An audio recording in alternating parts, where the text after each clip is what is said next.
in Egypt, and was succeeding in pushing them back through the desert countries towards their base, which happened to be Tunis.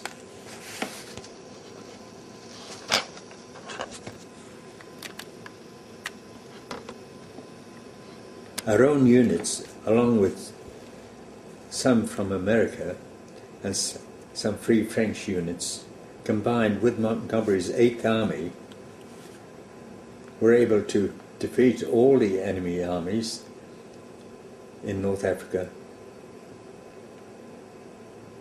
Of course, the German Africa Corps was the main German army at that time in North Africa. By May, we defeated them by May in 1943. We spent the next few months in coastal areas just outside Tunis, being re-equipped for our next campaign, which turned out to be Italy. It was at this time that it was transferred to reconnaissance troop driving the lighter and faster Honey tank, which was originally the American General Stuart light tank, with the turret taken off and the heavy gun removed, making it faster and smaller target and suitable for reconnaissance. Our job was to get as much information as possible in front of our main body of tanks, including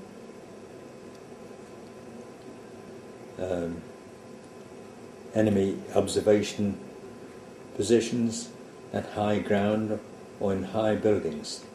Our job was also to try and detect anti-tank mines, which were usually laid near main crossings.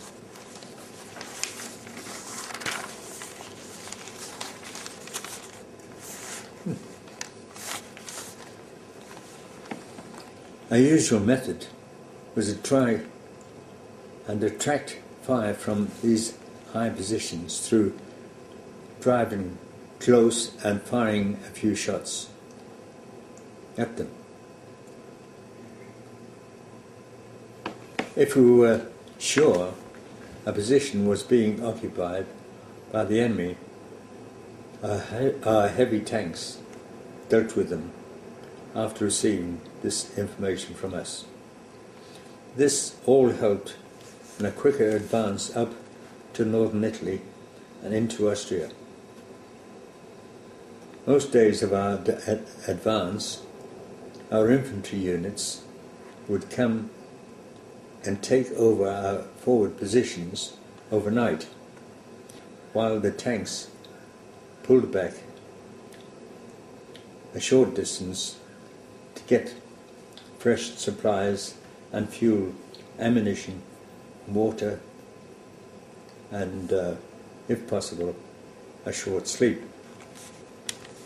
Frequently, Bob would help bring up these supply convoys, and we would be able to have a short chat.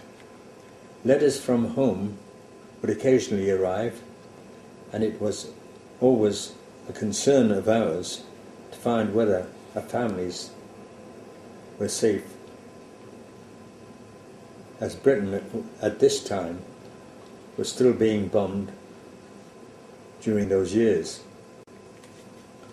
After entering Austria, some of us changed our tanks for large armoured cars called staghounds, which were really tanks with large wheels instead of metal tracks. These staghounds were very fast and manoeuvrable, and a pleasure to drive compared with the tanks, and were more suitable for the modern roads of northern Italy and Austria.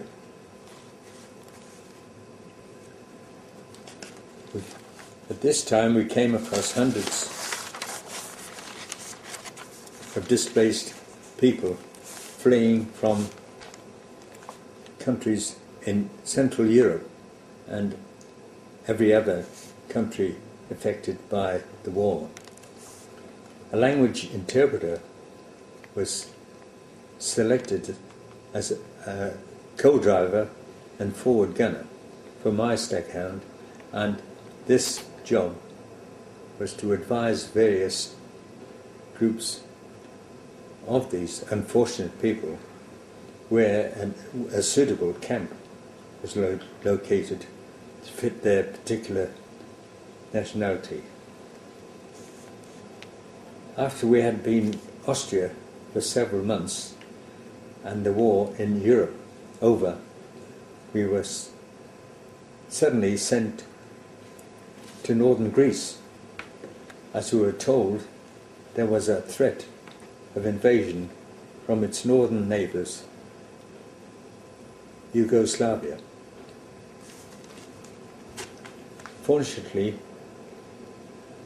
nothing happened, and after a few months I was sent back to England to be demobilised, and because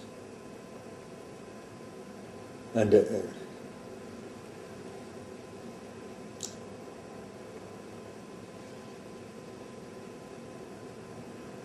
became a private citizen.